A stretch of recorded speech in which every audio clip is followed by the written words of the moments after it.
My son sent me a box of handmade chocolates for my 70th birthday. It arrived with a note about forgiveness and new beginnings. I wanted to believe him. I really did. But when he called me 10 minutes later to ask if I had eaten one, I lied. I told him I had sent the entire box over to his wife and children because they love sweets. The silence on the other end of the line lasted 5 seconds. Then he screamed. "You did what?" His voice shook. His breathing stopped. That was the moment I knew. My son had not sent me a gift. He had sent me an execution order. Before I continue this story, please write the name of your city in the comments. I want to know how far my warning travels. Like and subscribe if you believe family betrayal is the sharpest knife of all. My name is Harlan Ford. For 40 years, I served as the chief of toxicology for one of the largest pharmaceutical conglomerates in the United States. I spent my life analyzing the things people use to hurt one another. I can detect arsenic in a single strand of hair and identify cyanide by the faintest scent of almonds. But nothing in my career prepared me for the analysis I had to perform on my own 70th birthday. The day began in silence. My house in the suburbs of Chicago is too large for one man. It echoes with the memories of my late wife, Catherine, and the childhood laughter of a son who hasn't truly spoken to me in 5 years, at least not without asking for money. When the doorbell rang at 9 in the morning, I wasn't expecting anyone. The courier handed me a heavy velvet-wrapped package. There was no return address, just a card tucked under the ribbon. "Happy birthday, Dad. I know I haven't been the best son lately. I want to fix that. These are for you. Enjoy the dark ones. They are your favorite. Love, Jason." I sat at my kitchen table and stared at the box. It was exquisite. Artisan truffles. The kind that cost $5 a piece. Jason had been claiming poverty for months. He said he couldn't afford new tires for his car. He said he was behind on his mortgage. Yet here was a gift worth at least $200. My training kicked in before my heart did. In my world, discrepancies are dangerous. Why would a man drowning in debt buy luxury chocolates for a father he barely tolerates? I did not open the box. I placed it in the center of the table and waited. I knew he would call. A man who sends a trap needs to know if the trap has sprung. At 9:30, my phone rang. The caller ID showed Jason. I let it ring twice before answering. I needed my voice to sound old. I needed to sound like the frail, lonely retiree he thought I was.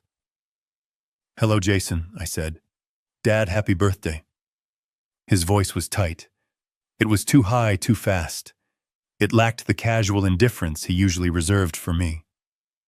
"Thank you, son." I received the package. It was very generous of you. Did you open it? Did you try them? The urgency in his tone was unmistakable. He wasn't asking if I liked the gift. He was asking if the mechanism of action had begun. I leaned back in my chair, staring at the unopened box. "They looked delicious, Jason. But you know the doctor told me to watch my sugar. I didn't want them to go to waste." There was a pause. I could hear him breathing on the other end, a sharp, shallow intake of air. "What do you mean, waste?" "Well, I called a courier service immediately. I sent the whole box over to Beatrice and the kids. You know how much little Leo and Mia love chocolate. They should have received them about 10 minutes ago. Beatrice texted me to say they were eating them right now." The silence that followed was absolute. It was the silence of a man watching his world disintegrate. Then the explosion came. "You did what?" "I gave them to your family, Jason. I thought it would be a nice surprise." No, you have to call them. Tell them to stop." "Why? They are just chocolates, aren't they?" Jason's voice cracked into a scream. It was a primal sound, stripped of all pretense. "They are bad. The batch is bad. I just saw a recall notice on the news. Dad, listen to me. Call Beatrice right now.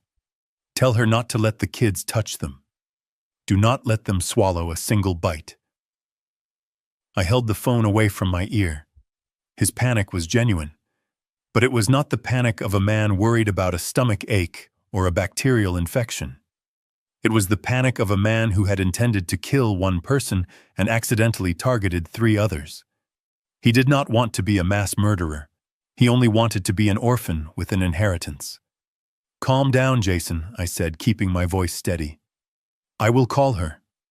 But you are overreacting. It is probably just a precaution. Just do it. I am coming over. Do not touch anything. The line went dead. I placed the phone on the table. My hand was steady, but my heart felt like it was bleeding out. He was coming over. Not to save me. Not to visit me. He was coming to destroy the evidence. I did not call Beatrice. I knew she and the children were safe because the chocolates were sitting right in front of me. I had never sent them. I had never called a courier. It was a test, a simple variable injected into the experiment to observe the reaction of the subject. The subject had failed catastrophically. I stood up and locked the front door. Then I picked up the velvet box. It felt heavy like a lead weight. I walked to the hallway and opened the door to the basement. Most people convert their basements into home theaters or gyms. When I retired, I converted mine into a sanctuary. I walked down the stairs, the motion sensor lights flickering on to reveal stainless steel tables, a fume hood, and a gas chromatograph that I had purchased from a liquidating university lab. This was my domain. This was where Harlan Ford, the lonely old man, ceased to exist, and Harlan Ford, the scientist, began to work. I placed the box on the examination table. I put on a pair of latex gloves. My movements were precise. There was no room for emotion here. If I allowed myself to feel the grief of a father, I would miss the details of the scientist. And right now, the details were the only things keeping me alive. I opened the lid. The smell of dark chocolate filled the room. It was rich, earthy, and masking something else. Visually, they were perfect, hand-rolled, dusted with cocoa powder. But I knew better. I took a scalpel and sliced the first truffle in half. The center was a dense ganache. I scraped a small amount into a test tube. I added distilled water and a few drops of hydrochloric acid. I placed the tube in the centrifuge. While it spun, I looked at the photograph on the shelf above my workbench. It was taken 10 years ago. Catherine was smiling, holding a trophy Jason had won at a debate tournament. Jason stood between us, looking proud, looking decent. I tried to pinpoint the moment he changed. Was it when he lost his first job? Was it when he met Serena, the woman who looked at him like a meal ticket? Or had the rot always been there, hidden under the surface, waiting for the right catalyst to bring it out? He had become addicted to easy money. He had borrowed from everyone. He had drained his own savings. And now, apparently, he had decided that waiting for nature to take its course with me was taking too long. The centrifuge beeped. I took the tube out. I needed to run a specific reagent test. Based on the symptoms of his panic, the poison had to be something that acted relatively quickly, but could be mistaken for natural causes if the victim was an old man. Arsenic was too messy. Cyanide was too obvious. I reached for the bottle of potassium iodide. If there was thallium in the chocolate, the solution would turn a specific sickly yellow-green precipitate. Thallium, the poisoner's poison. Tasteless. Odorless. It causes hair loss, nerve damage, and organ failure. It mimics autoimmune diseases. It mimics the slow decline of age. It was a coward's weapon. I added the drops. 1, 2, 3. I held the tube up to the light. The liquid swirled. Then it clouded. A distinct bright yellow precipitate formed and settled at the bottom. Thallium sulfate. The concentration was high. If I had eaten 2 of these truffles, my organs would have begun to shut down within 48 hours. By the end of the week, I would have been in a coma. The doctors would have suspected a stroke or a sudden neurological collapse. No one looks for heavy metals in a 70-year-old man unless they have a reason. My son had not just tried to hurt me, he had tried to erase me. I set the tube down. My hands were still gloved. I felt a coldness spreading through my chest that had nothing to do with the temperature of the basement. He wanted me dead. The realization was not a sharp pain anymore. It was a dull, heavy fact. It was data. And like any data, it required a response. My phone buzzed in my pocket. It was Jason again. I peeled off the gloves and answered. "Dad, did you call her? Did you call Beatrice?" He was driving. I could hear the wind noise and the engine revving. He was speeding. He was desperate to get to the house, not to check on me, but to get that box. If he arrived and found the box still here, he would know I lied. He would know I suspected him. And a cornered animal is unpredictable. I need to maintain the illusion. I need to play the part of the confused, compliant father for just a little longer. "I called her Jason," I said. My voice trembled, feigning the anxiety he expected. She didn't answer.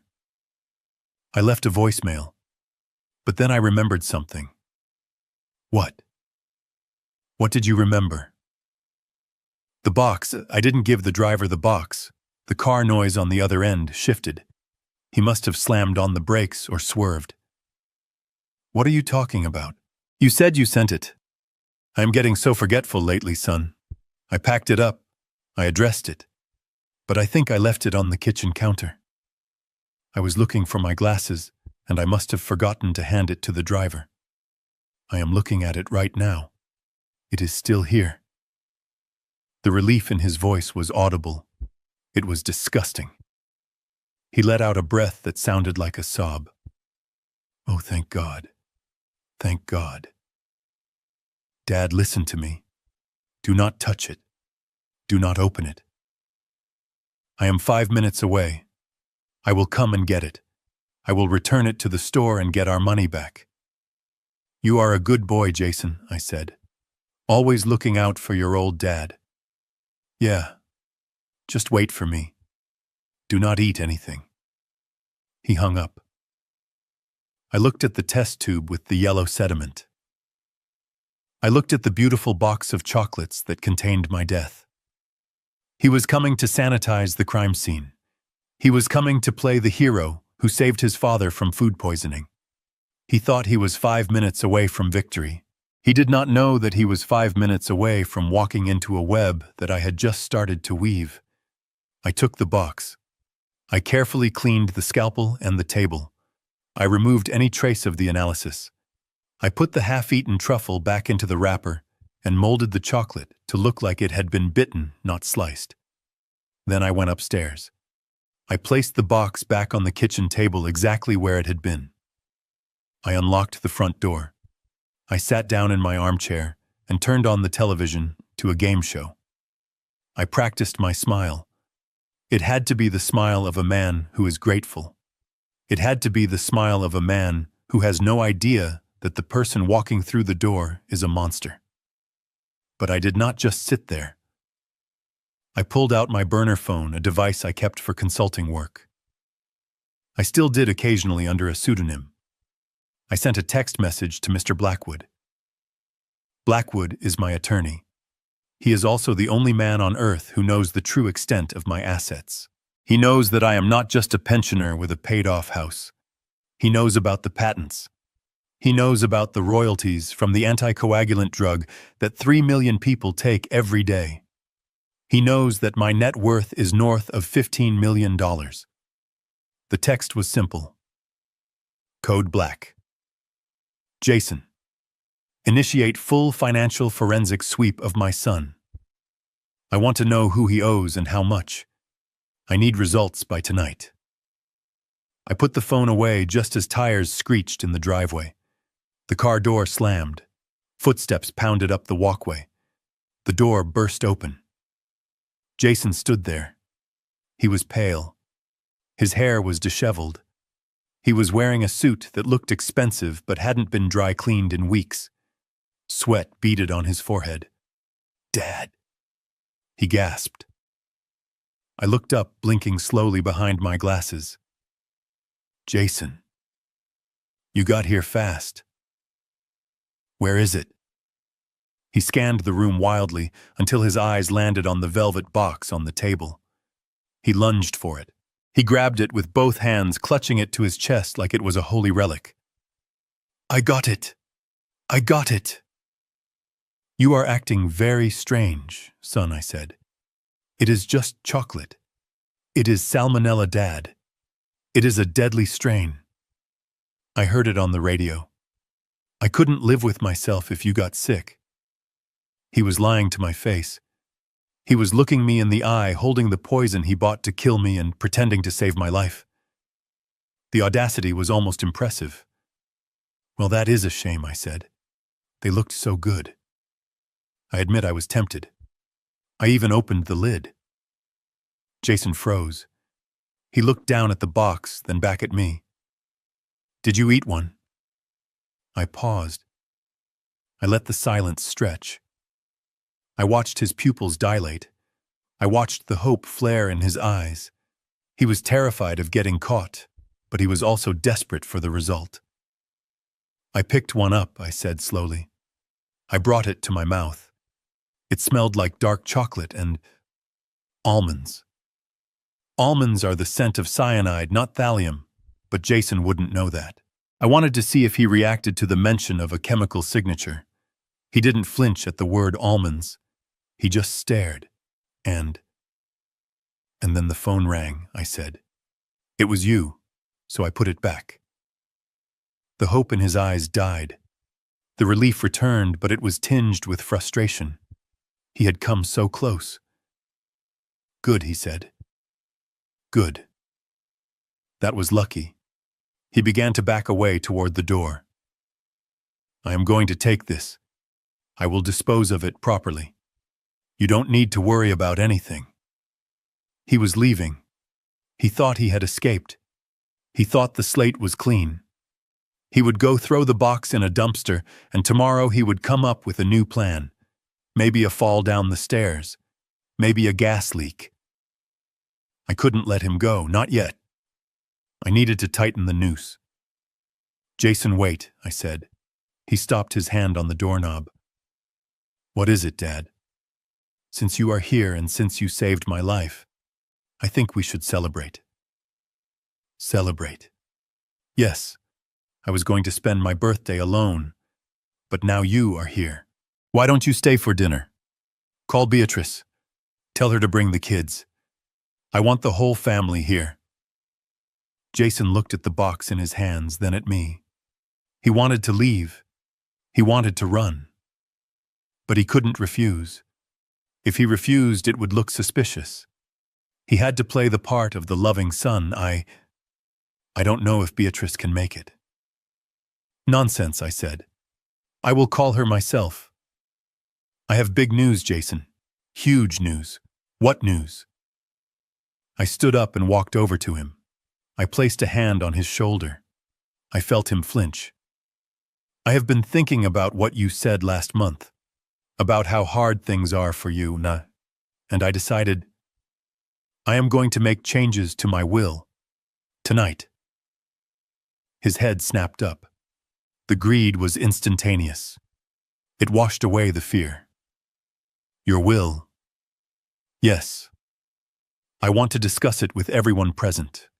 I want to make sure you are taken care of. Before I go. I saw the calculation happening behind his eyes. He was thinking that maybe he didn't need the poison. Maybe he could get the money the easy way. Maybe he had won after all. Okay, Dad, he said, a slow smile spreading across his face.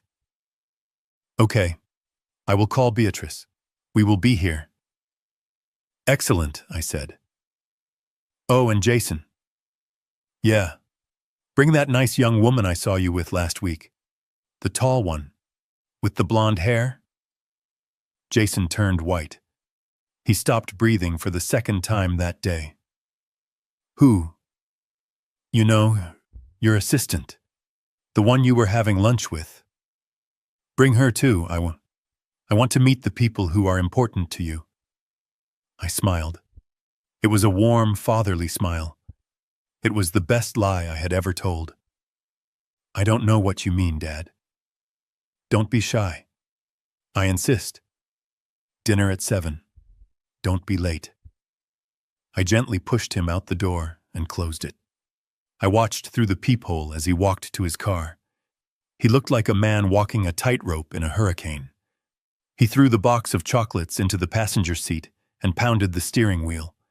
Then he picked up his phone and started dialing. He wasn't calling Beatrice. He was calling Serena. I turned away from the door. The game had begun. He thought he was coming to dinner to claim his inheritance. He didn't know he was coming to his own funeral. I went back to the basement. I had work to do. I needed to prepare the second course. The lock on the basement door clicked shut behind me, sealing out the rest of the world.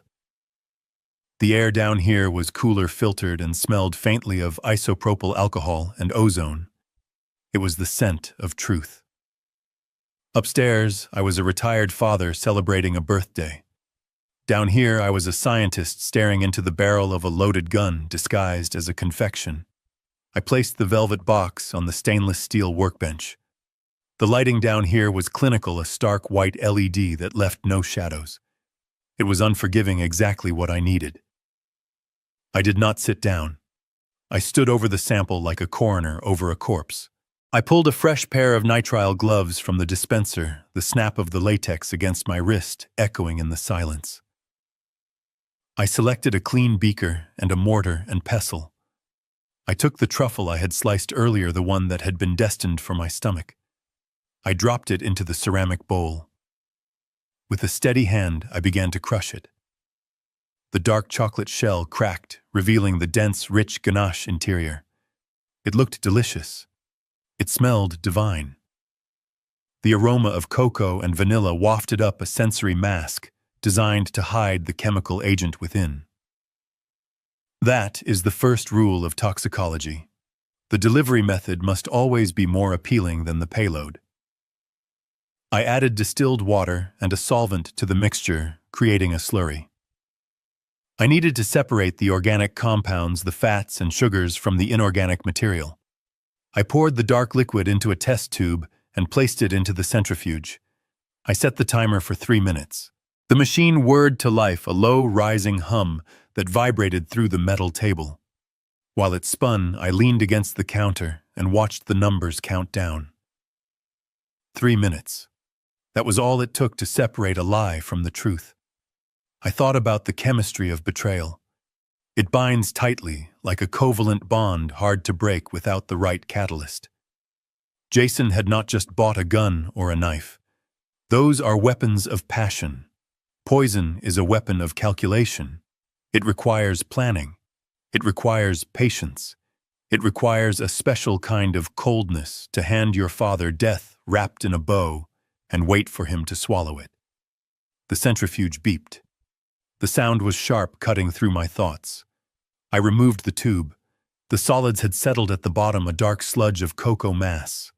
Above it floated a clear, slightly turbid liquid. That was the supernatant. That was where the answer lay. I used a pipette to draw off the clear liquid and transferred it to a clean spot plate. Now came the reagent. I reached for the small brown bottle of potassium iodide I kept on the top shelf. If my suspicion was correct, if this was indeed the heavy metal I feared, the reaction would be instantaneous. My hand hovered over the sample. I took a breath.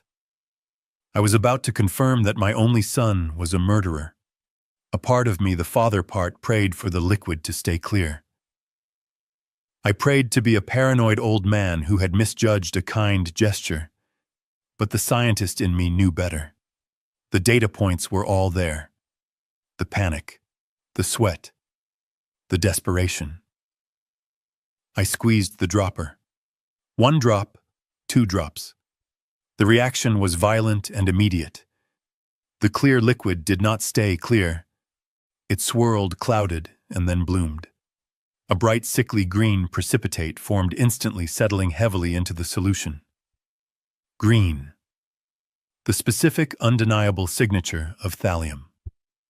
I stared at the color. It was vibrant, almost neon under the harsh lab lights. It was the color of toxicity, the color of death. Thallium sulfate, the poisoner's poison.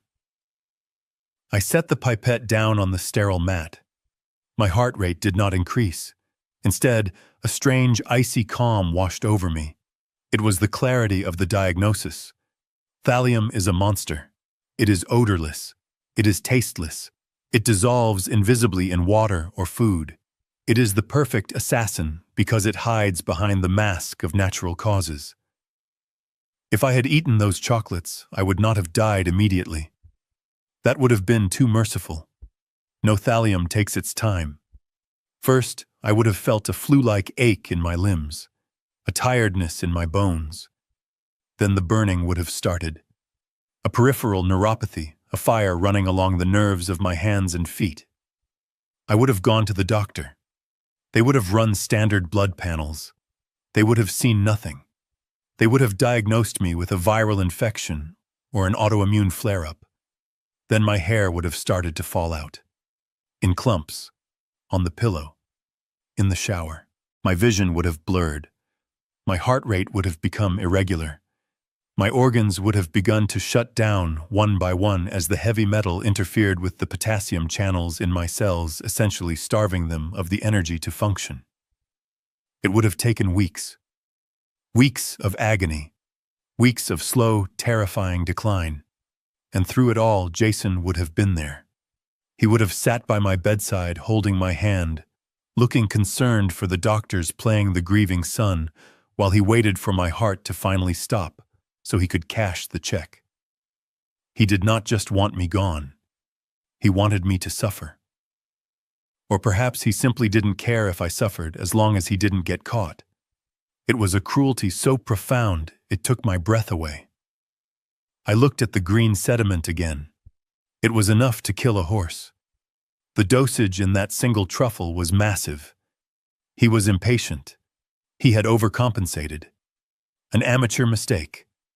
A professional would have used small doses over months. Jason wanted the money now.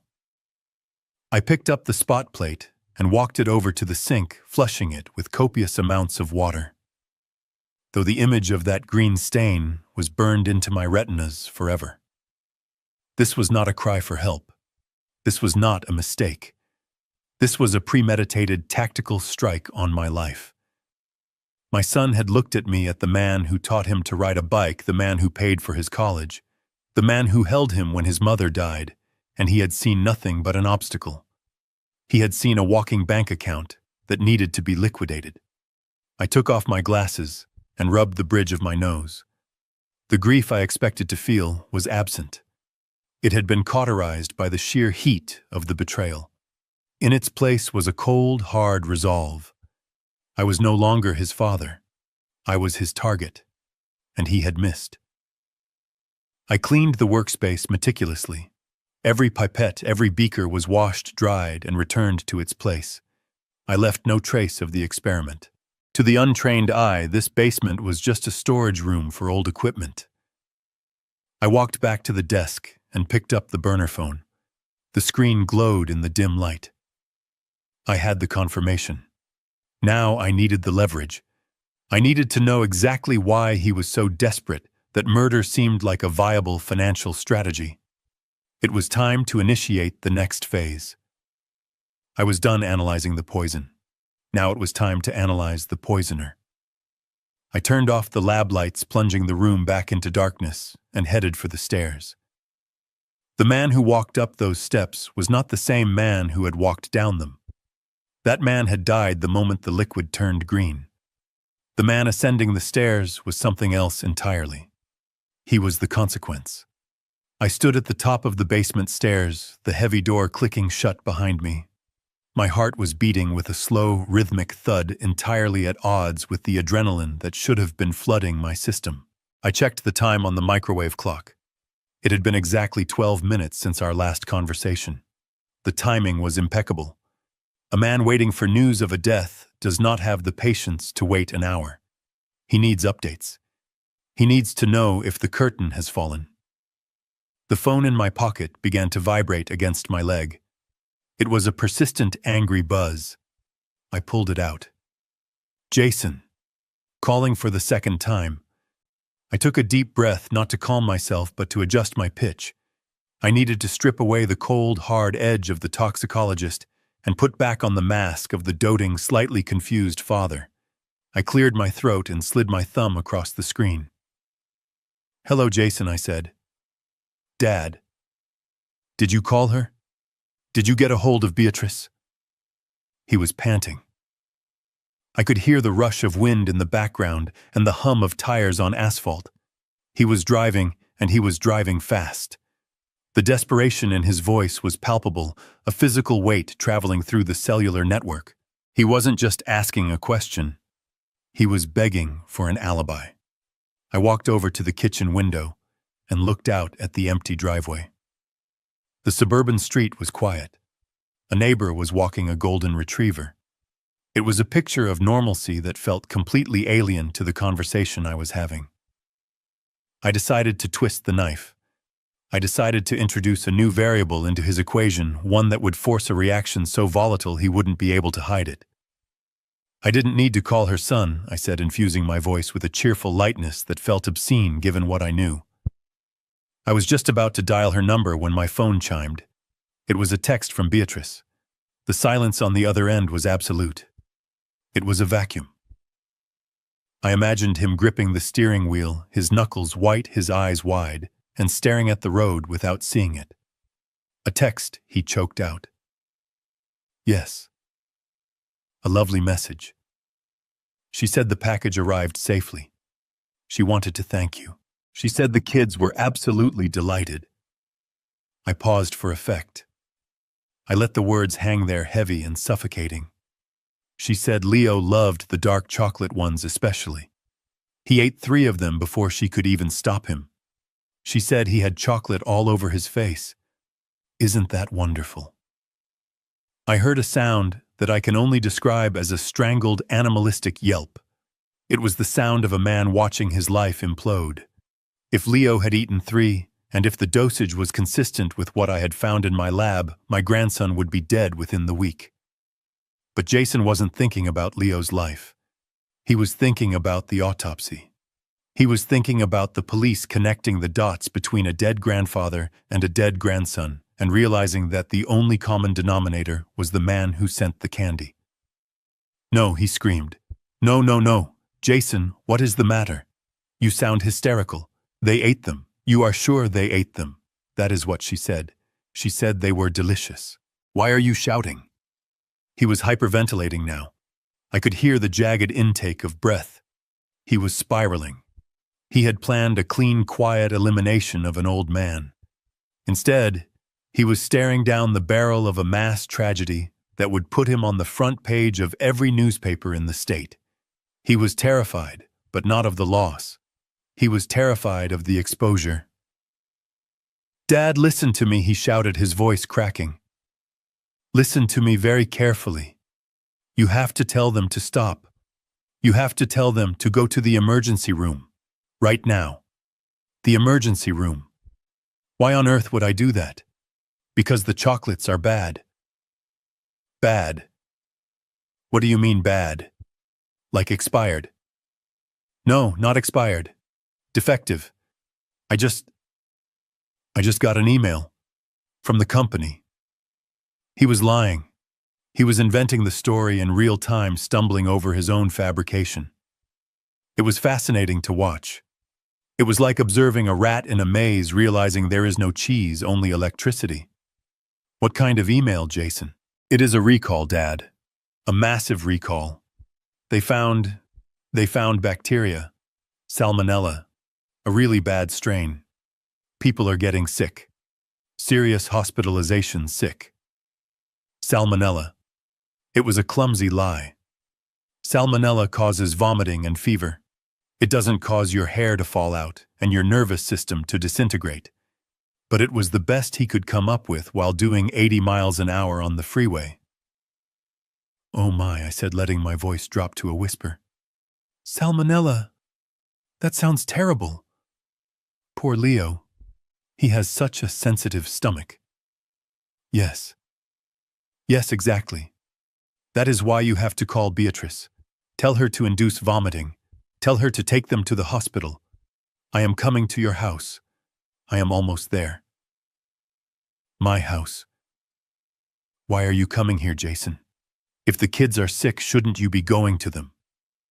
He froze. I had trapped him. Logic dictated that a worried father would rush to his poisoned children. But a murderer rushes to the source of the evidence. He needed to retrieve the box I supposedly still had. He needed to make sure there were no leftovers for the police to test. He had forgotten in his panic that I told him I sent the whole box away. I need to get the receipt, he stammered. I left the receipt in the bag I gave you. I need it for the insurance. And I need to make sure you didn't keep any for yourself. Did you keep any, Dad? Did you eat one? He was pivoting. He was trying to cover his tracks. I told you, Jason. I sent them all to Beatrice.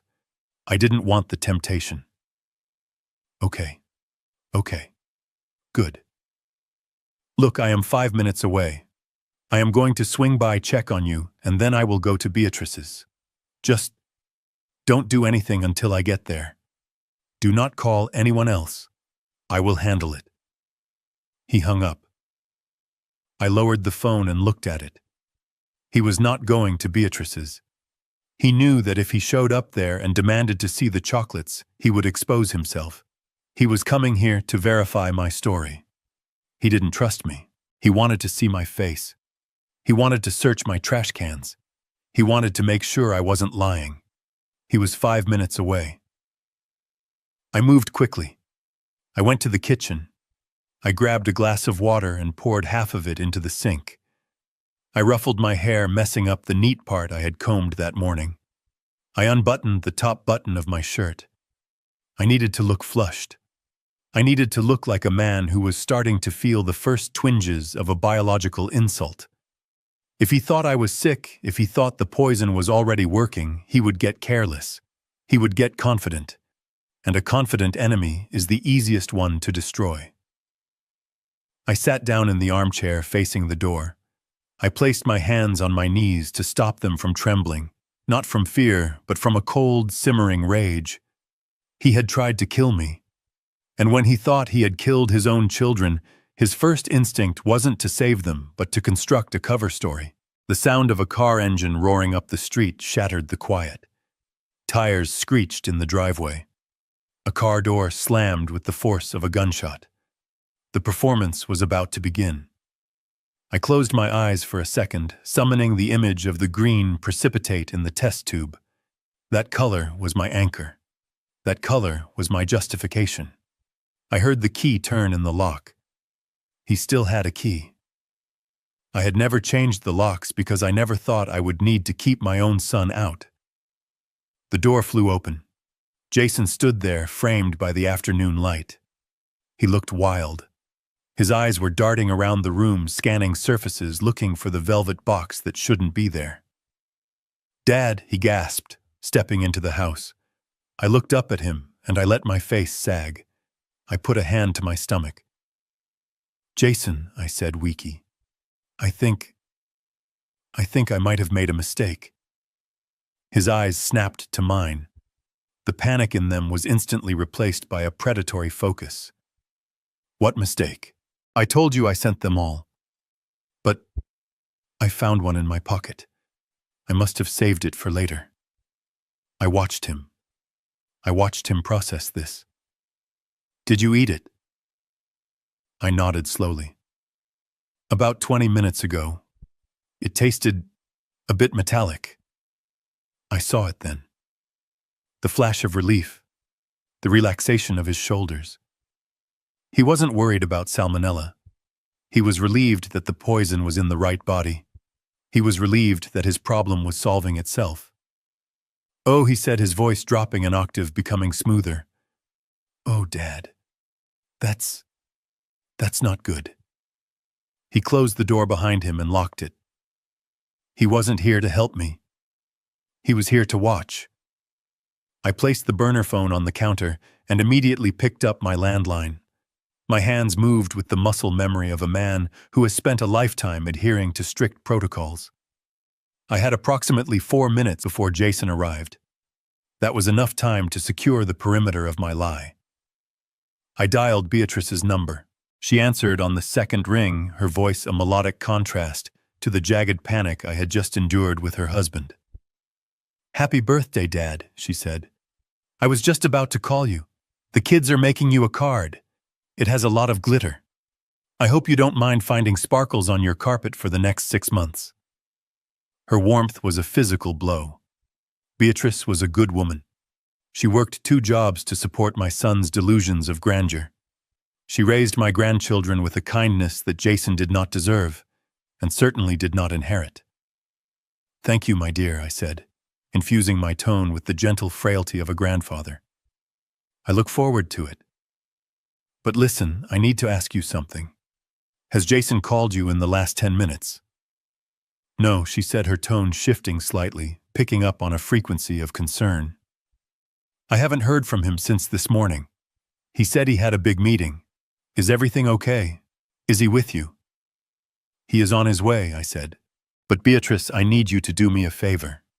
It is very important." "Of course. Anything." "I told Jason that I sent a package over to your house. A box of chocolates he gave me. I told him the courier delivered it an hour ago." There was a pause. The confusion was evident even through the silence. "But we didn't get a package, Dad. We have been here all morning." "I know," I said. "I lied to him." "You lied." "Why?" "Because I wanted to see what he would do." I did not explain further. I could not tell her that her husband was a murderer. Not yet. The truth would destroy her world, and I needed to control the demolition so that she and the children were not crushed by the falling debris. "Listen to me carefully, Beatrice. If he calls you or if he shows up asking about chocolates, you must tell him you haven't seen them. Tell him no package arrived. Do not tell him I called. Do not tell him we spoke. Just say you know nothing. Can you do that for me?" "Dad, you are scaring me. What is going on?" "I promise I will explain everything tonight. Just trust me. It is a surprise. A game. But I need you to play along. If he asks, you never received anything." "Okay," she said slowly, the reluctance heavy in her voice. "Okay, Dad. I trust you, but please tell Jason to come home soon. Leo has a fever and I might need him to run to the pharmacy later." My grip on the receiver tightened until my knuckles turned white. Leo was sick. My grandson was lying in bed with a fever, and his father was speeding down the highway, not to help him, but to ensure his own father was dead. "I will send him home as soon as I can," I said. "Give the kids a kiss for me." I hung up. The verdict was in. It was irrefutable. If Jason truly believed I had sent the poisoned chocolates to his house, and if he possessed even a single shred of humanity, he would be calling Beatrice right now. He would be screaming at her to pump the children's stomachs. He would be calling 911. He would be tearing the earth apart to save them. But he hadn't called. He hadn't sent a text. He knew I was lying. Or rather, he was terrified that I might be telling the truth, but his self-preservation instinct was stronger than his paternal one. He was coming to me first. He wanted to check the primary target. He wanted to secure the crime scene. If I was dead, he could deal with the collateral damage later. If I was alive, he needed to finish the job or remove the evidence. He was willing to gamble with his children's lives to protect his inheritance. I looked at the phone. That brief conversation with Beatrice had severed the last thread of attachment I had to my son. The man driving toward my house was not family. He was a biological anomaly. He was a pathogen. I stood up and walked to the mirror in the hallway. I adjusted my collar. I practiced the look of a man who is beginning to feel unwell. I needed to look vulnerable. I needed to look like prey. The contrast between Beatrice's innocence and Jason's malice was the final catalyst. She was baking cakes and worrying about fevers. He was distilling heavy metals and drafting eulogies. She deserved the world. He deserved a cell. I would give them both exactly what they deserved. I went into the kitchen and unlocked the back door just in case. Then I sat in my recliner facing the front entrance. I placed a glass of water on the side table, my hand trembling intentionally as I set it down. Let him come. I was ready. The front door did not just open, it exploded inward. Jason did not walk into the house, he stumbled as if he had been pushed by an invisible gale-force wind. He stood in the entryway gasping for air, his chest heaving beneath a dress shirt that was soaked through with sweat. It was a cold day in November, but my son looked like he had just run a marathon in a sauna. His hair was plastered to his forehead in dark wet strands. His eyes were wide and manic, darting around the room with the frantic energy of a trapped animal seeking an exit. "Dad," he choked out. He did not look at me. He did not check my face for signs of pallor or sickness. He did not ask how I was feeling. His gaze swept past me and locked onto the kitchen table. There it was. The velvet box. Innocent. Unopened. Waiting. He lunged for it. He crossed the living room in 3 long strides and snatched the box with a violence that knocked over the salt shaker. He clutched it to his chest, wrapping his arms around it, as if it were a bomb that was about to detonate. Thank God. His voice was wet and shaking. It cracked in the middle of the sentence. Thank God you didn't send it. Thank God it is still here. I stayed in my recliner. I let my hand tremble visibly as I reached for the glass of water on the side table. I took a small sip, making sure the glass rattled against my teeth. I needed to sell the performance. I needed him to believe that the mechanism of death had already been engaged. "Jason, you are frightening me," I said, my voice thin and raspy. "What is wrong with the chocolate? Why are you acting like this?" He turned to me then. I saw the whites of his eyes. They were bloodshot. His pupils were dilated pinpricks of fear in a sea of white. "It is salmonella, Dad. I told you on the phone. It is a recall. A massive recall. I just heard it on the radio. People are dying." "Dying?" "Yes. Dying. It is a superbug. Resistant to antibiotics. It causes rapid organ failure." He was babbling. He was mixing his medical metaphors. As a toxicologist, I knew that salmonella does not cause rapid organ failure in an hour. It causes dehydration and misery, but it is rarely a swift executioner. Thallium, however, does exactly what he was describing. He was projecting the symptoms of the poison he had bought attentu to the lie he was inventing. It was a fascinating psychological slip. He was telling me the truth about the outcome while lying about the cause. I looked at him with wide, fearful eyes. "But Jason, you said it was a bacterial infection. Why are you acting like it is a weapon?" "It might as well be a weapon," he snapped. He was pacing now, hugging the box to his ribs. The velvet was probably staining his shirt, but he didn't care. "I have to get rid of this. I have to take it back to the store. I have to sue them. They almost killed you." He was already building the narrative. He was the hero. He was the avenger. He was the diligent son protecting his father from corporate negligence. It was a story he could sell to the police if I turned up dead. He could say he tried to save me. He could say he arrived too late. I coughed. It was a dry rattle that I had perfected years ago to get out of boring board meetings. "Jason." "What?" He snapped at me. He was impatient. He wanted to leave. He had the evidence in his hands. He wanted to be gone. He wanted to throw that box into a river and forget this day ever happened. "I am feeling a little lightheaded." He froze. He stopped pacing. He looked at me. Really looked at me for the first time since he burst through the door. Lightheaded. Yes. And my stomach. It feels tight, like a cramp. I saw the calculation behind his eyes. I saw the fear war with the hope. He was terrified of being caught, but he was desperate for the result. If I was sick, it meant the plan was working.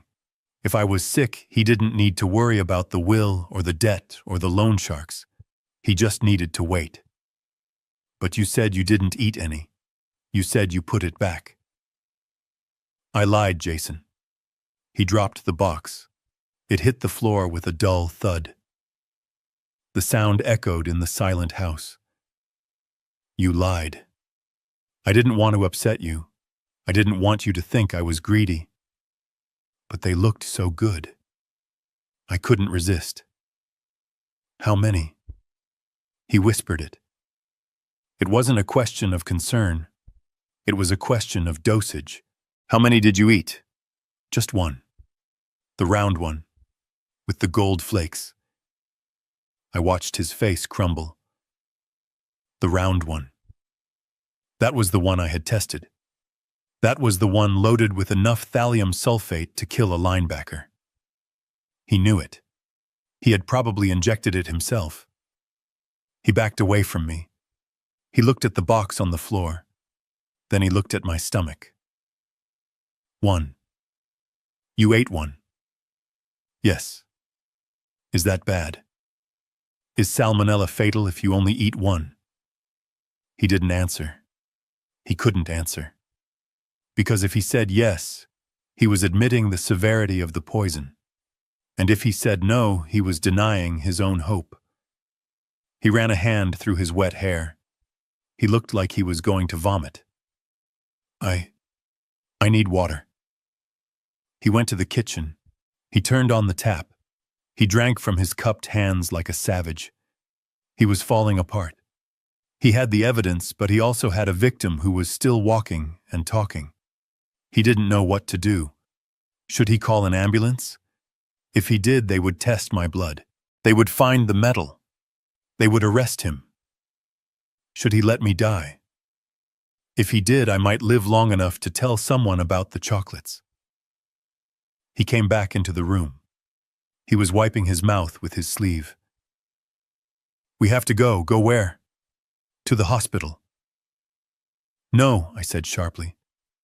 I am tired, Jason. I just want to rest. It is probably just indigestion. I am an old man. My stomach isn't what it used to be. I closed my eyes and leaned my head back against the chair. I made my breathing sound shallow. I saw you. What? I opened one eye. I saw you looking at the clock. You have somewhere to be. You should go, take the box, get your refund. He looked at the box, he looked at me. He was torn. The box was the smoking gun. He had to destroy it. But I was the witness. I will take the box, he said. His voice was hollow. But I am calling Beatrice. I am telling her to come check on you. No, I said. Do not call her. She is dealing with the sick kids. Do not add to her burden. I will be fine. Just go. He hesitated for 1 second longer. Then self-preservation won. It always does with men like him. He grabbed the box off the floor. Okay. Okay. Call me if you get worse. He turned and ran. He didn't walk. He ran out the door. He didn't say goodbye. He didn't say happy birthday. He just ran to destroy the evidence of his crime, leaving his father to die in a leather armchair. I watched my son clutch the velvet box to his chest, like a shield. He was breathing hard, his eyes darting around the room as if searching for invisible witnesses. He had the weapon. He had the motive. Now he just needed to know if the bullet had hit the target. He looked at me, his face a mask of sweaty desperation. Dad, he said, his voice trembling. You are sure? You are absolutely sure you didn't touch them? I let a silence stretch between us. I let it grow heavy and uncomfortable. I wanted him to feel the weight of his own actions. I wanted him to sweat.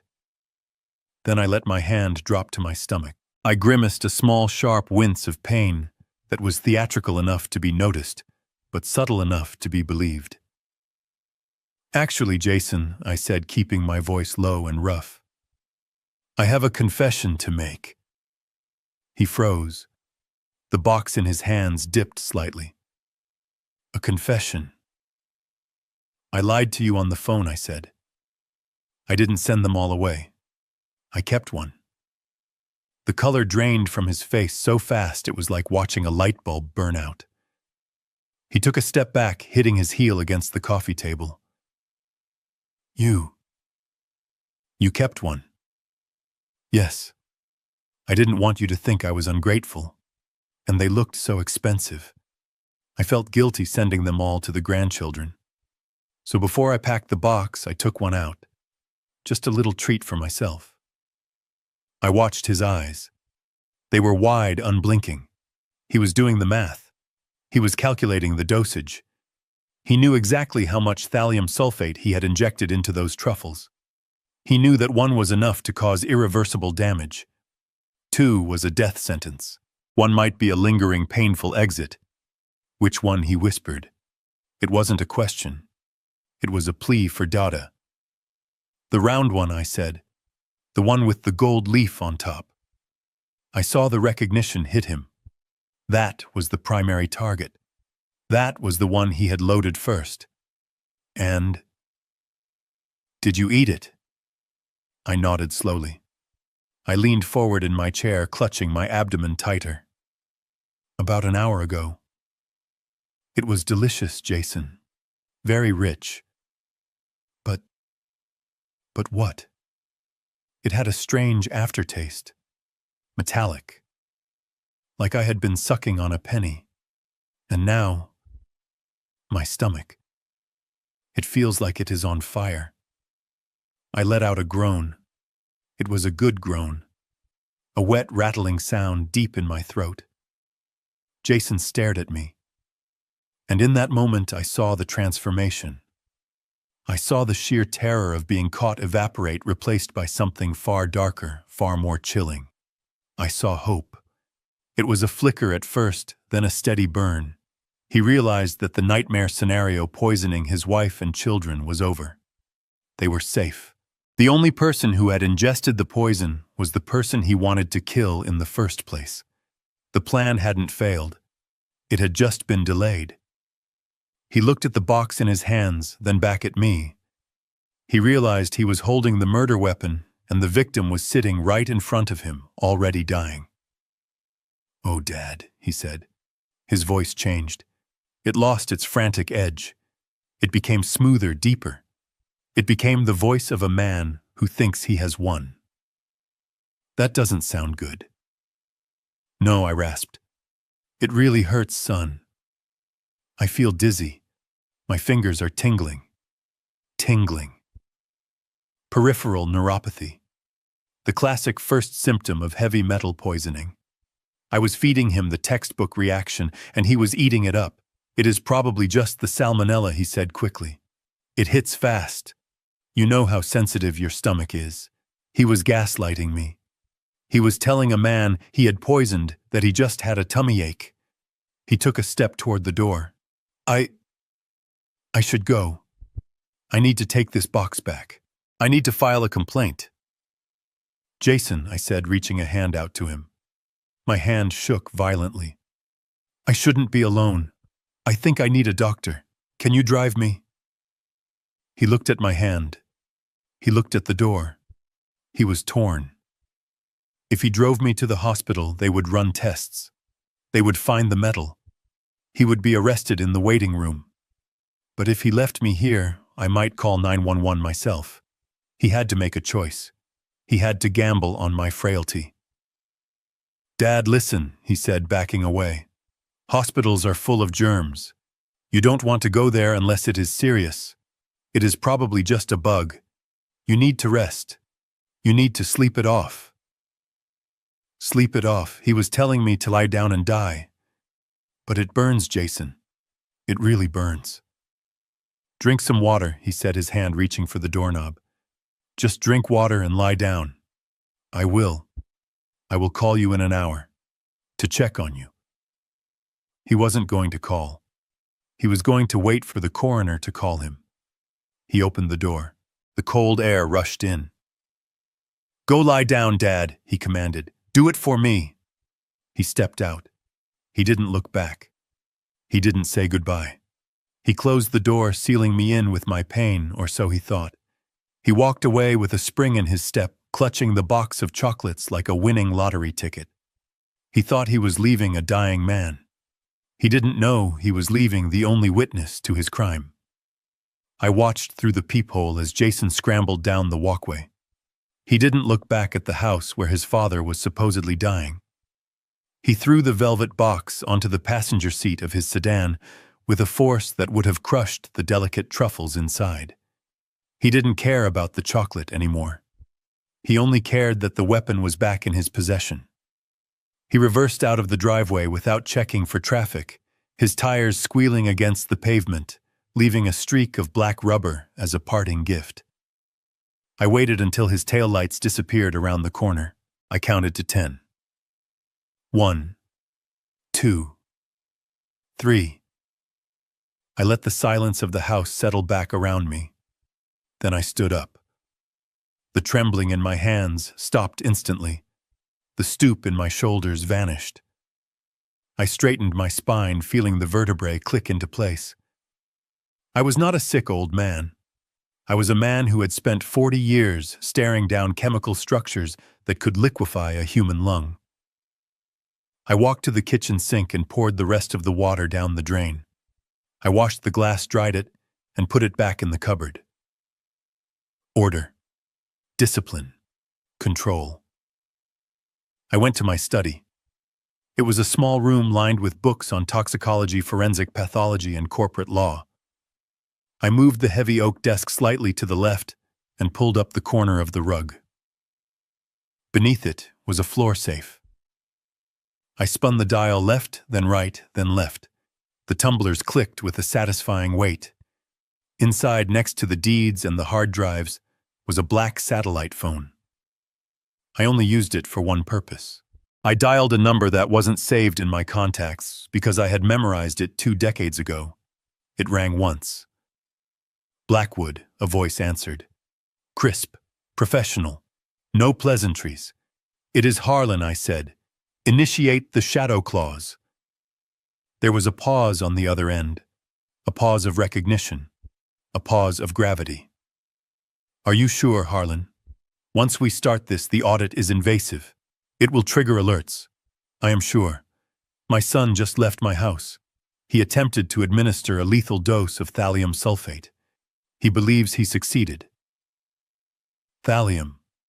That is ambitious. And messy. He is an amateur, I said coldly. But he is desperate. I need to know why.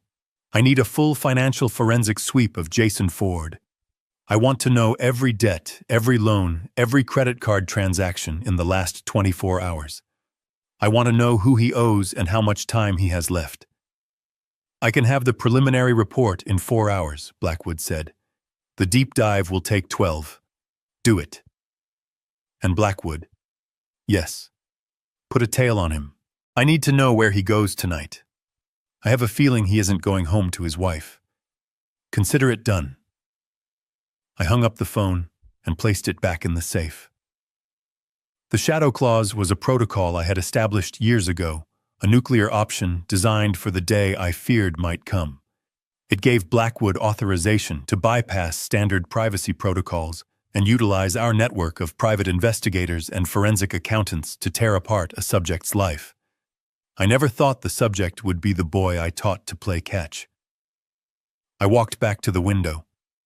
The sun was beginning to set, casting long shadows across the lawn. The game had changed. Jason thought he was playing against time, waiting for a poison to do its work. He didn't know he was playing against me, and I had just set the board on fire. I went to the basement door and unlocked it. I had a long night ahead of me. I needed to prepare for the results. I needed to be ready to see the true face of my son, stripped of all lies, laid bare in a spreadsheet of debts and sins. Midnight arrived not with the tolling of a bell, but with the silent blue pulse of the satellite phone on my mahogany desk. The house was submerged in darkness, save for the singular lamp, illuminating the leather surface where I had spent the last 4 hours waiting. I had poured myself a glass of aged scotch, but I hadn't taken a sip.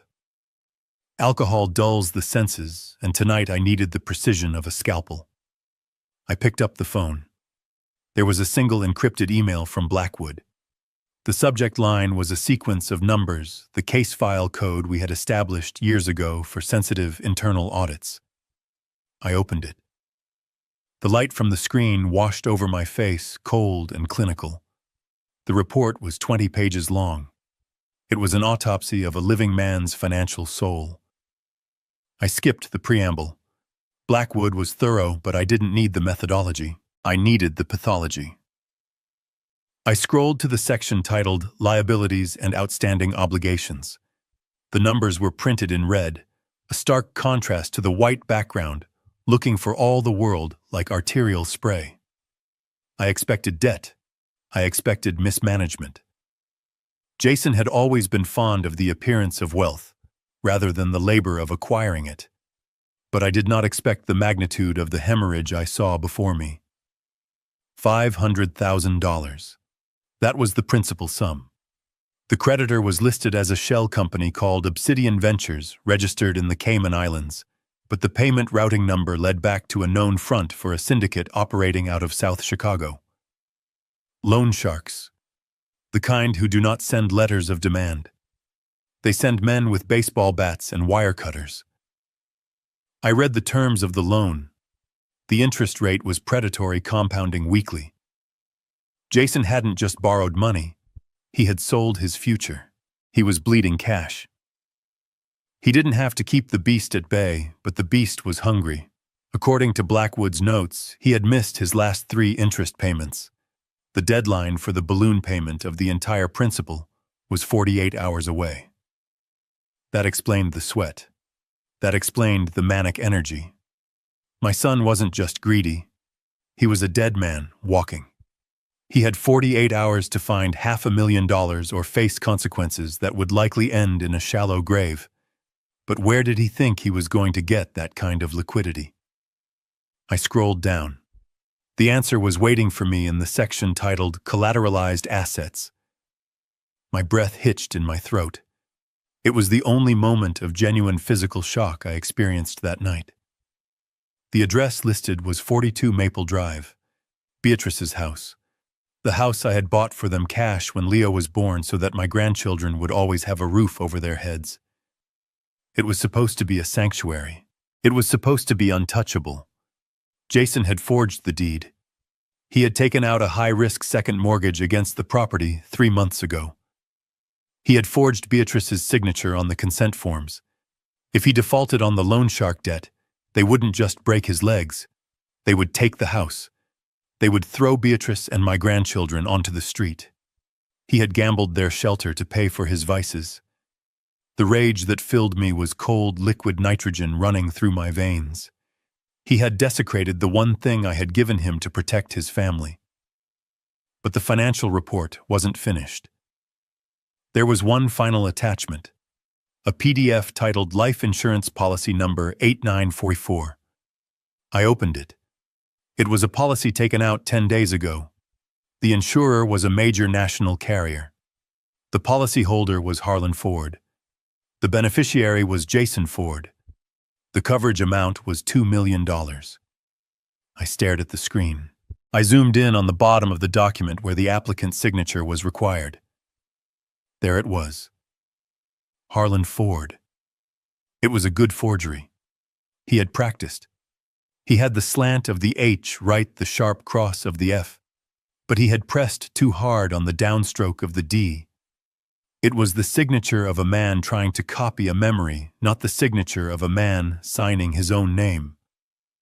The pieces of the puzzle snapped together with a terrifying clarity. The debt was the pressure. The house was the collateral he had already lost. The insurance policy was the exit strategy. He needed $500,000 to pay off the sharks. He needed another $300,000 to clear the mortgage before Beatrice found out. And he wanted $1 million left over to run away with. The math was simple. The variable was me. I was the obstacle standing between him and salvation. He had calculated the return on investment of my death. He had spent $200 on poisoned chocolates to yield a $2 million payout. It was a business transaction. I looked at the date on the policy. The contestability period was 2 years for suicide, but for accidental death or sudden illness, it paid out immediately. He had planned this. He had orchestrated the timeline perfectly. He needed me dead before the loan sharks came to collect on Tuesday. I set the glass of scotch down on the coaster. The condensation dripped down the side, pooling on the leather. My son had looked at me, at the father who raised him, and saw nothing but an asset to be liquidated. He had signed my death warrant with a steady hand. I picked up the satellite phone and dialed Blackwood. "I have read it," I said. "It is bad," Harlan Blackwood said. His voice was grave. "The creditors he is involved with are not bankers. They are butchers. If he doesn't pay by Tuesday, they will hurt him." "Let them," I said. "Harlan, he forged my signature, Blackwood. He forged Beatrice's signature. He mortgaged his children's home. And he took out a policy on my life to pay for his mistakes. He didn't just try to kill me. He tried to cash me in." "I know. What do you want to do?" "I want to buy the debt." Silence. "Excuse me." "You heard me. Obsidian Ventures. Find out who the handler is. Reach out through our intermediaries. I want to buy the note. I want to own his debt. I want to be the one holding the leash. That will cost you $500,000 plus the premium they will demand for the transfer." "Money is not an issue," I said. "I have $15 million sitting in offshore accounts collecting dust. I would pay double that to see the look on his face when he realizes who his new master is. It will take time to arrange. You have until morning. Buy the debt." "And Blackwood?" "Yes. Send the originals of the forged insurance policy to the fraud department of the insurance company, but tell them to hold the investigation for 48 hours. I want him to think the policy is valid. I want him to think he has won." "Understood." I hung up. I leaned back in the chair and looked at the ceiling. The shadows in the room seemed to lengthen, stretching out like the bars of a cage. Jason was trapped. He was trapped by the sharks, trapped by the lies, and now trapped by me. He thought he was racing against a biological clock, waiting for the thallium to stop my heart. He didn't know that I had just stopped his. I had cut the financial oxygen supply. I closed the laptop. The screen went black. I did not sleep. I sat in the dark, sipping my scotch, and waited for the dawn. I had a busy day ahead of me. I had to play the role of the dying man one last time, and then I had to introduce my son to the reality of his inheritance. I sat in the darkness of my study, the glow of the laptop screen illuminating the dust motes dancing in the air. I stared at the figure in red ink. $500,000. It was a staggering sum for a man who couldn't hold down a job. It was a life-ending amount for a gambler. But for me, it was a rounding error. Jason had always underestimated me. It was the fatal flaw in his character. He looked at my worn cardigans, my 10-year-old sedan, and my modest suburban home, and he saw mediocrity. He saw a man who had played it safe, who had punched a clock for 40 years and retired with a pension that barely covered the heating bill. He saw what I wanted him to see. He saw the camouflage. He did not know about the patents. I closed my eyes and let my mind drift back 30 years. I was not just a toxicologist. I was an innovator. I was the lead researcher on the team that synthesized voraxidrine, a specialized enzyme inhibitor used in chemotherapy protocols across the globe. It wasn't a glamorous drug. It didn't make headlines. But it was essential, and I owned a 3% stake in the gross royalties. 3% sounds small, but when a drug is administered in 40 countries, 3% is a river of gold. Every month for the last 25 years, a deposit has been made into a blind trust in the Cayman Islands. It fluctuates, but it averages roughly $80,000 every single month. I did the math in my head. My son was killing me for a $2 million insurance payout. He was risking life in prison for a sum I could access with a single phone call and a wire transfer code. If he had just been honest, if he had just come to me and said he was drowning, I could have written a check that would have cleared his debt before lunch. But I never told him. I never told anyone except Blackwood. Even Catherine only knew the half of it. I kept it secret for a reason. It was an experiment, perhaps the most important one of my life. I had seen what happened to the children of my colleagues. I watched them grow up in mansions driving Porsches they didn't earn, drifting through life with a sense of entitlement that rotted their souls from the inside out. They were soft. They were useless. They were parasites. I wanted Jason to be different. I wanted him to have a spine. I wanted him to know the value of a dollar earned through sweat and sleepless nights. I wanted him to build his own empire, not squat in the ruins of mine. I thought that by withholding the safety net, I would force him to learn how to fly. I gave him a good education. I paid for his college. I gave him a down payment for his first house. I gave him the tools, but I refused to give him the finished product. I looked at the photograph on my desk. Jason at graduation. Smiling, hopeful. Where had I gone wrong? I thought I was teaching him resilience. Instead, I was breeding resentment. He didn't see my frugality as a lesson. He saw it as a punishment. He saw it as stinginess. He looked at my bank account, the one he knew about, and saw a pile of cash that he deserved simply by virtue of sharing my DNA. He didn't want to work. He wanted to inherit. The irony was a bitter taste in my mouth, sharper than the scotch I was nursing. I had hidden the money to save him from becoming a monster, and in doing so, I had created one anyway. He had become a monster not because he had too much, but because he thought he had too little. He was starving in a pantry full of food because he refused to learn how to use the can opener. I opened the drawer of my desk and pulled out a ledger. It was old-bound in cracked leather. Inside, I had tracked the growth of the trust. $15 million. That was the war chest. That was the power I held in my hands. Jason thought he was playing a game of checkers against a senile old man. He didn't know he was sitting across the table from a grandmaster with a nuclear arsenal.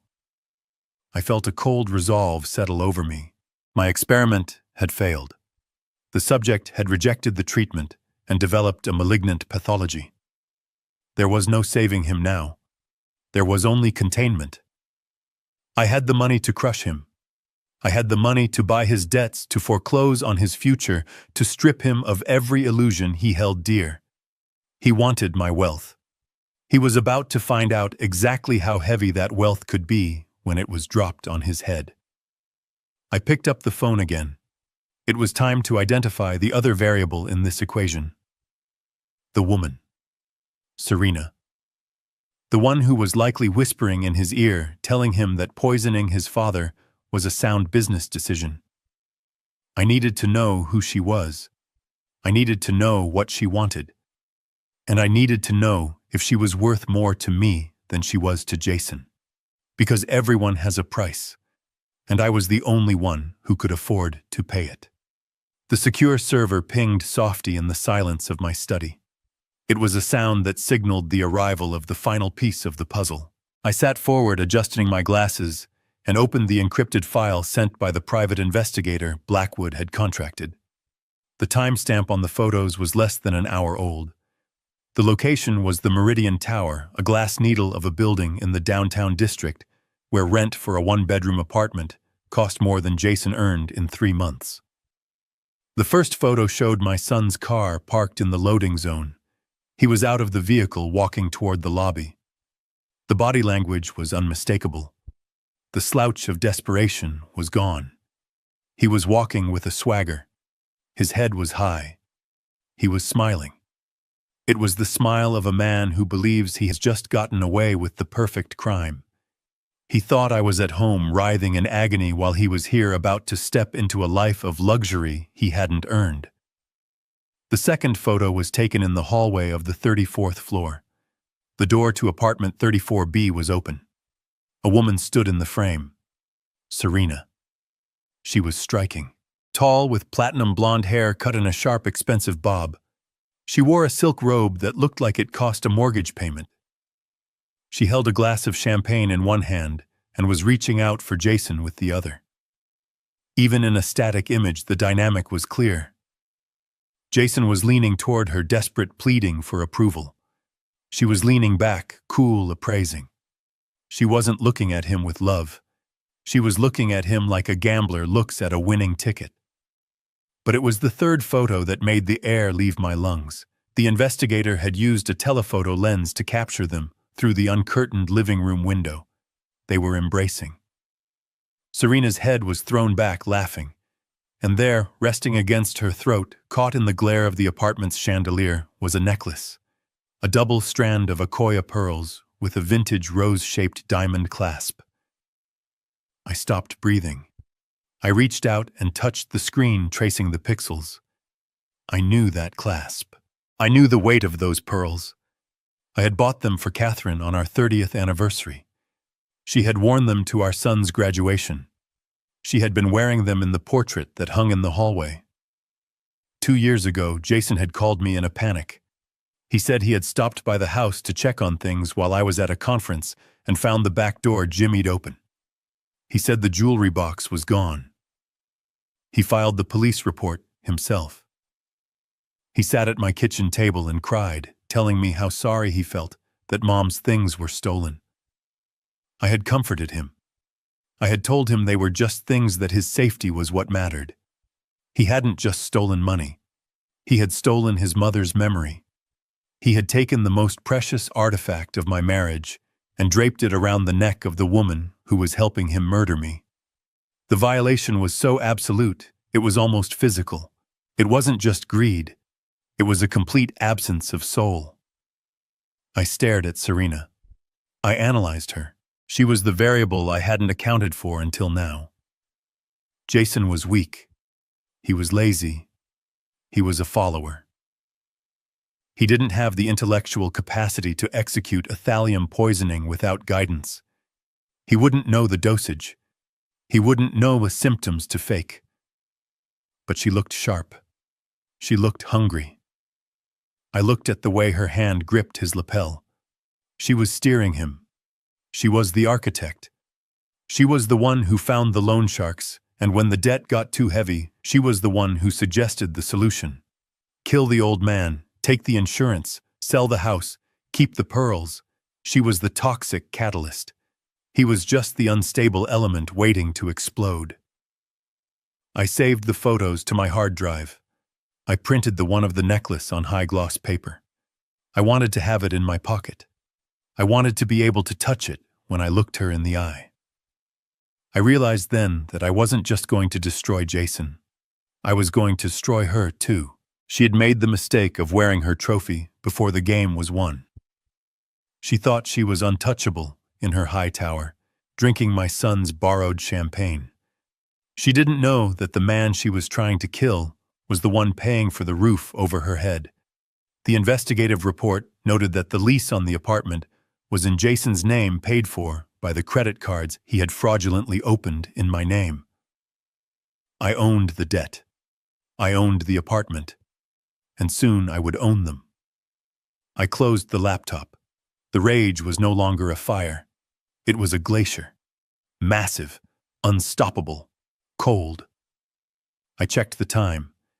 It was 3:00 a.m. In 14 hours they would be sitting at my dining room table. They would be expecting a dying man to sign over his fortune. I needed to get some sleep. I needed to be fresh. I had a performance to give, and I wanted to make sure I was wide awake when I watched their world fall apart. The sun rose over the suburbs with a cheerful indifference that felt like a personal insult. I had not slept. I had spent the hours between midnight and dawn constructing the final act of a tragedy that would leave my son destitute. I showered, but I did not shave. I needed the stubble. I needed the gray shadows on my jaw to match the hollowness I was about to project. I skipped breakfast. Hunger makes the hands shake and the temper short, both useful traits for a man supposedly dying of heavy metal poisoning. At 9 o'clock, I sat in my armchair, the leather cold against my back. I placed a glass of water next to me, half empty, looking stagnant. I practiced my breathing. Shallow, ragged. I visualized the thallium ions attacking my potassium channels the way the textbooks described it. I needed to embody the science. I picked up the phone and dialed Jason. It rang 4 times. He was likely asleep, exhausted from a night of celebrating my imminent demise with champagne and stolen pearls. Hello, his voice was thick with sleep and irritation. Jason. I let the word drag out, a weak, gravelly exhale. Dad, I don't feel good, son. It got worse during the night. The irritation vanished instantly, replaced by that sharp, hungry alertness I had come to recognize. Worse, how? What are you feeling? My legs. They feel heavy, like lead, and my feet. They are burning. Pins and needles. It hurts to walk. I heard the rustle of sheets on the other end. He was sitting up. He was waking up Serena. He was probably giving her a thumbs up.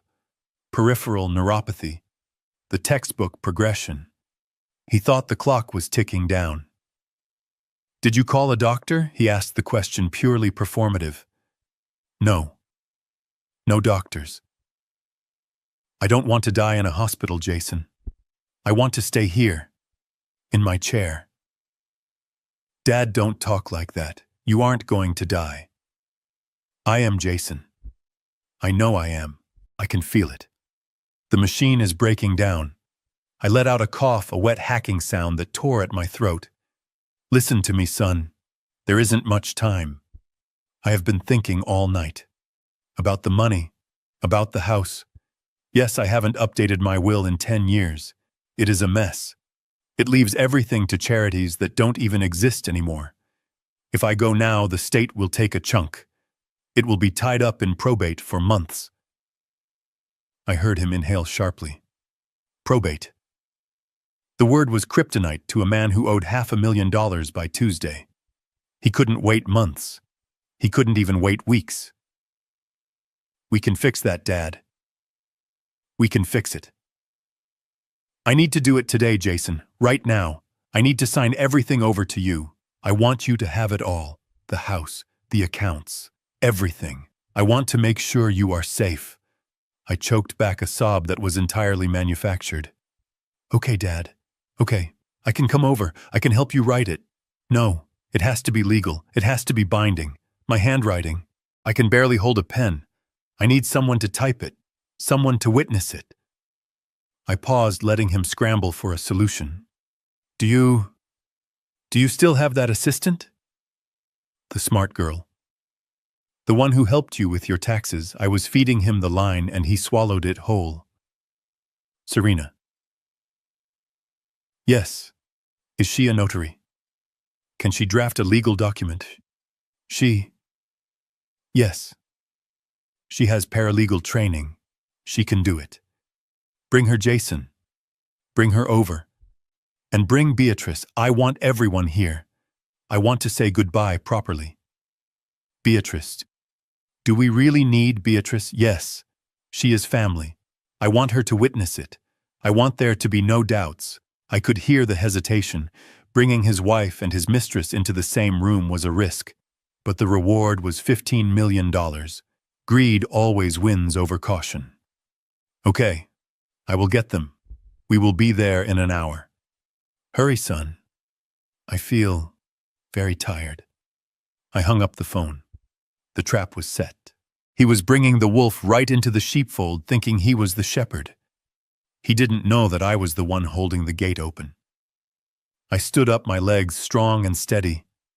I went to the kitchen and opened the cabinet. I took out a small vial of ipecac syrup, an old trick but effective. A tiny dose would induce a sheen of sweat and a pallor that no makeup could replicate. I took a drop on my tongue. The bitterness was grounding. I went back to my chair and waited. I looked at the empty space on the wall where Catherine's portrait used to hang before I moved it to the safe room. They were coming.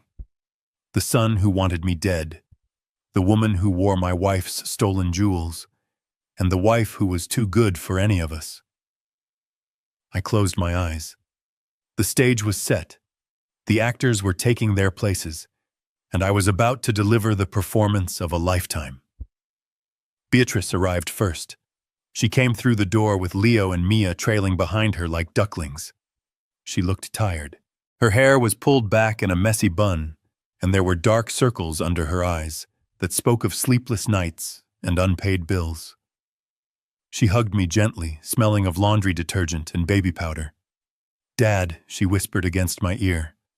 "I didn't tell Jason anything, but please tell me what is going on. You look terrible." I squeezed her hand. My skin was clammy from the ipecac syrup I had ingested an hour earlier. The nausea was real, a rolling wave in my gut that made the act of standing difficult. "I will explain soon," I promised. "Just trust me, and keep the kids away from the dining table until I say so." Then Jason arrived. He walked in with the confidence of a man who believes he has already won the lottery. And trailing behind him, clutching a leather portfolio like a shield, was Serena. She was even more striking in person than in the surveillance photos. She wore a charcoal gray suit that was cut too sharp for a simple legal assistant. Her heels clicked against my hardwood floors with a military cadence. She didn't look at the family photos on the wall. She looked at the furniture. She looked at the silver candlesticks. She was appraising the inventory. "Mom Hod," Jason said, his voice booming with false cheer. "This is Serena. She is a notary public and a paralegal. She is going to help us with the paperwork tonight." Serena extended a hand. Her nails were painted a deep blood red. "Mr. Ford," she said, "it is a pleasure. Jason has told me so much about you." I took her hand. It was cold. I let my grip tremble. I let my arm shake so violently that she had to step forward to support my weight. "Thank you for coming, my dear," I rasped. "I apologize for the imposition. I don't have much time." She exchanged a glance with Jason. It was a micro-expression, a fleeting tightening of the lips that screamed victory. They thought I was fading fast. We moved to the dining room. I had ordered food from a local Italian place, but the platters sat untouched in the center of the table. The air in the room was thick, suffocating. It smelled of oregano and betrayal. I sat at the head of the table. Jason sat to my right, Serena next to him. Beatrice sat on my left, closest to the kitchen, ready to serve, ready to help. Leo and Mia were playing quietly in the living room, oblivious to the fact that their father had tried to turn them into collateral damage. I looked around the table. This was it. The Last Supper. I picked up my spoon. I reached for the bowl of soup in front of me. I needed to sell the neurological decline. Thallium attacks the peripheral nervous system first. Loss of motor control. Tremors. I lifted the spoon. I let it hover halfway to my mouth. Then I started to shake. It started in my fingers, a rhythmic twitching that rattled the silverware against the china. I watched Jason. He was staring at my hand, mesmerized. He wasn't eating. He was watching the poison work. He was watching his inheritance manifest in the tremors of my wrist. "Dad," Beatrice said, her voice laced with panic. "Dad, let me help you." She started to rise from her chair. "Sit down, Beatrice," Jason snapped. He didn't look at her. He kept his eyes on me. He wants to do it himself. Don't baby him. I let the spoon slip. It clattered loudly into the bowl, splashing broth onto the tablecloth. I let out a gasp of frustration, dropping my hand to the table as if it were a dead weight. I can't, I whispered. I can't feel my fingers. It is like they are asleep. Serena leaned forward. She pulled a pen from her portfolio. Maybe we should get the signatures done now, Mr. Ford, before you get too tired. She was efficient. I had to give her that. She didn't care about the soup. She cared about the ink. Yes, I said. Yes. You are right. I don't think I can last through dinner. Beatrice looked from Jason to Serena, her confusion morphing into suspicion. What signatures? She asked. What is going on here, Jason? Why is there a notary here? Dad is sick. We should be calling an ambulance, not signing papers. Jason turned to her. His face was flushed. He looked like a man trying to hold back a tidal wave with a paper cup. Dad wants to get his affairs in order, B. He is being practical. He wants to make sure we are taken care of. Taken care of? Beatrice looked at me. Dad, you aren't dying. It is just a stomach bug. Why is everyone acting like this is the end? Because it feels like the end. Beatrice, I said. I looked at her with sad, tired eyes. I felt a pang of guilt for using her fear, but it was necessary. The nausea from the ipecac surged. I grabbed a napkin and pressed it to my mouth, dry, heaving. It was a visceral, ugly sound.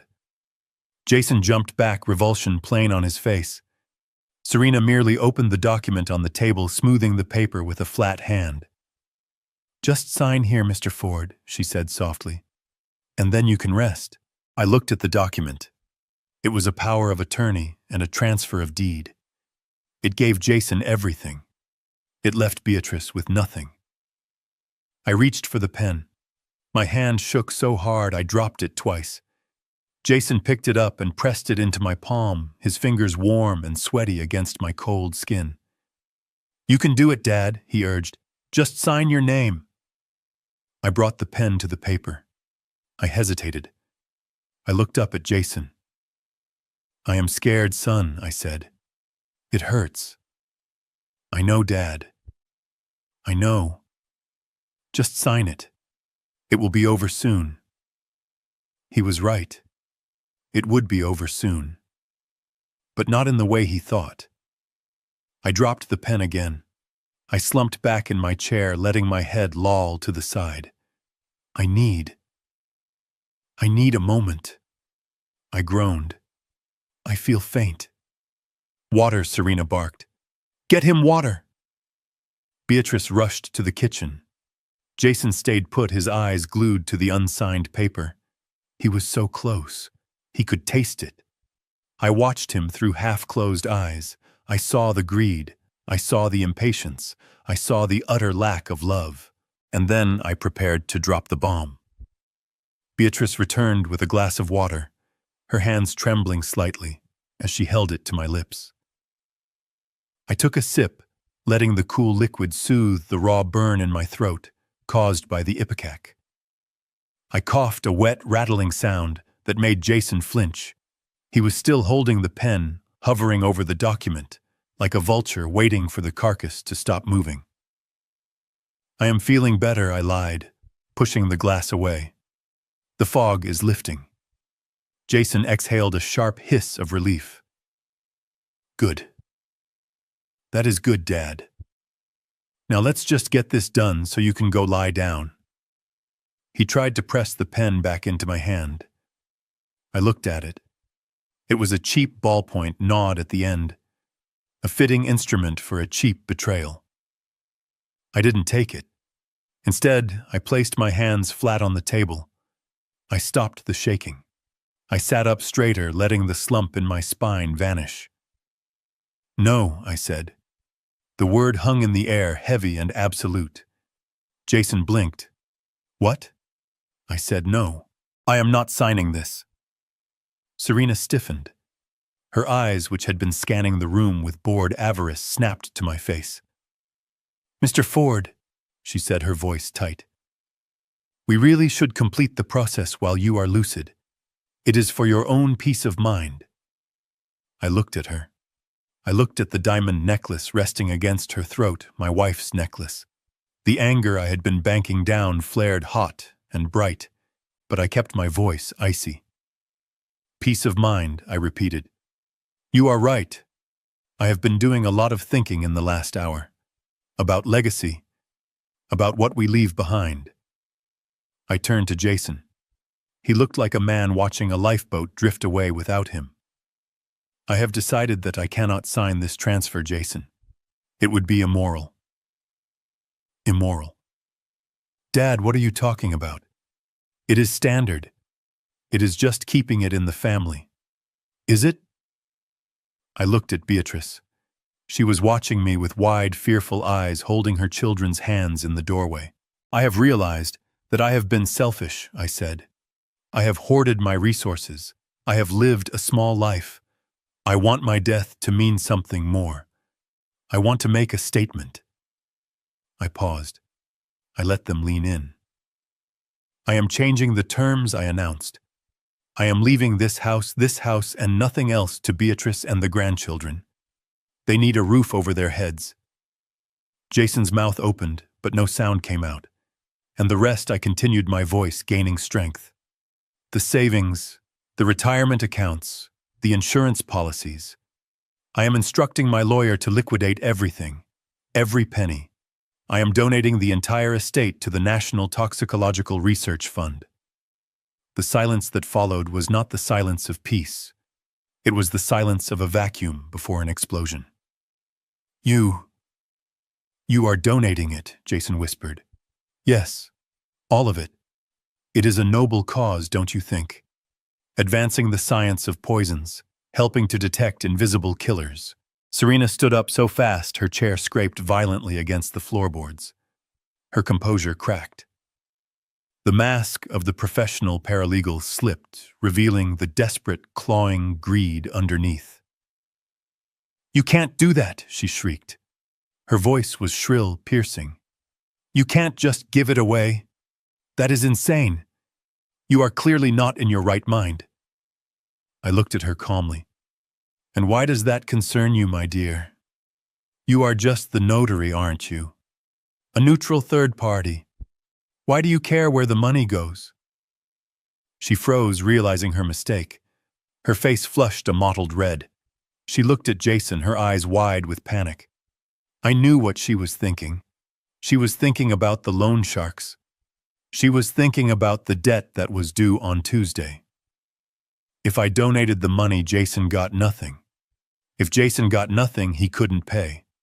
And if he couldn't pay, they were both dead. "Jason, do something," she hissed. Jason looked at me. He looked like he was going to be sick. The sweat on his forehead was real now. "Dad, you can't.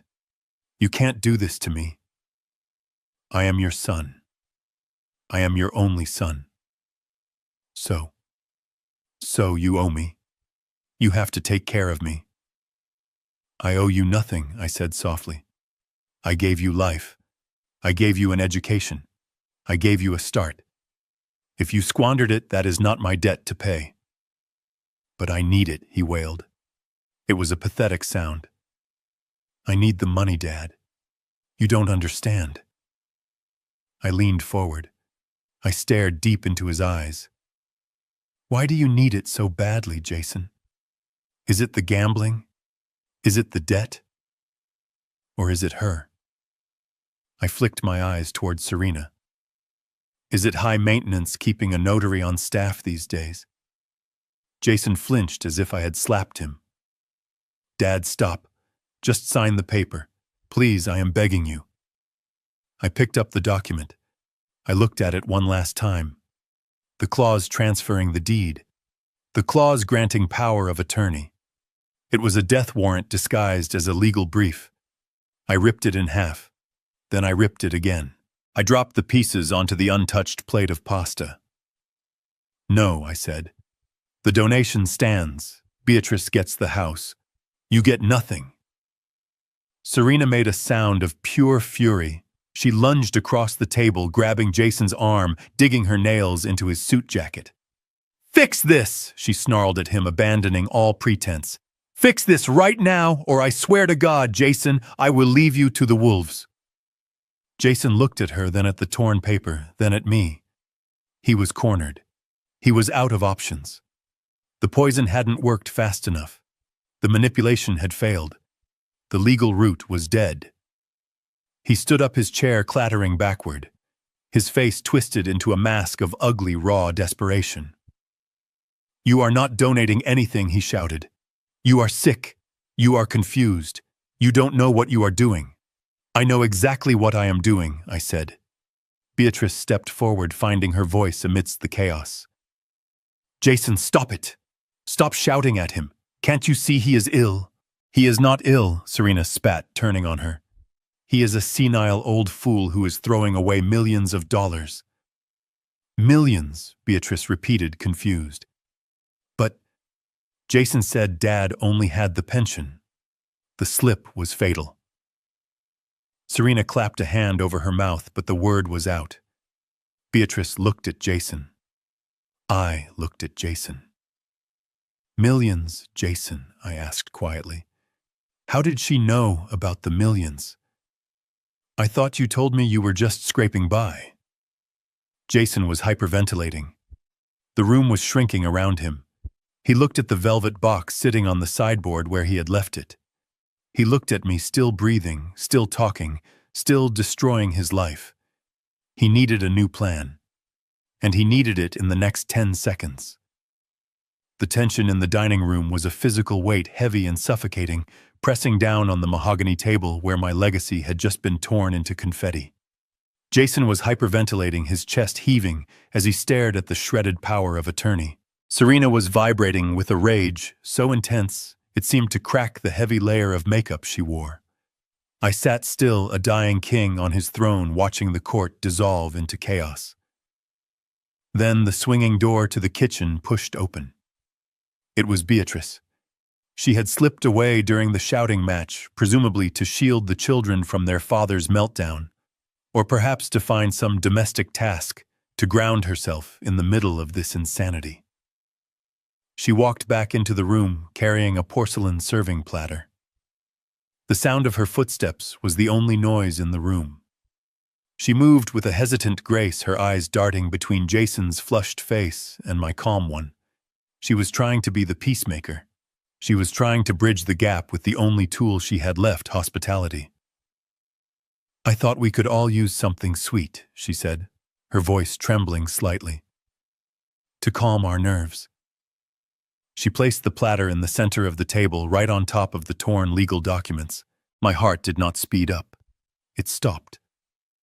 For a second, I felt a genuine flash of admiration for the universe's sense of irony. Arranged neatly on the white china dusted with cocoa powder and glistening under the chandelier light were the truffles. The same truffles Jason had snatched from my living room 3 hours ago. The same truffles he had thrown into his car to destroy. I looked at Jason. His eyes were bulging. He looked like a man seeing a ghost. He made a low strangling sound in the back of his throat, his hands gripping the edge of the table so hard his knuckles turned the color of bone. Beatrice smiled, a weak, hopeful expression that broke my heart. "I went out to your car to get the kids' tablets, Jason," she explained, oblivious to the fact that she had just placed a biological weapon on the dinner table. "I saw the box on the passenger seat. You told Dad they were recalled, but I looked them up on my phone in the kitchen. There is no recall on this brand. I checked the FDA website." She laughed nervously, looking at me. "I think Jason was just trying to save them for himself, Dad. You know how much he loves dark chocolate. But I thought since it's your birthday, we shouldn't be stingy." She reached out and nudged the platter towards Serena. "Please help yourself. They are artisan, very expensive." The scene was frozen in a horrific tableau. Beatrice, the innocent catalyst, offering death on a plate. Serena, the mastermind, staring at the chocolates, with a mix of confusion and greed, unaware that the pearls around her neck were not the only stolen things in the room.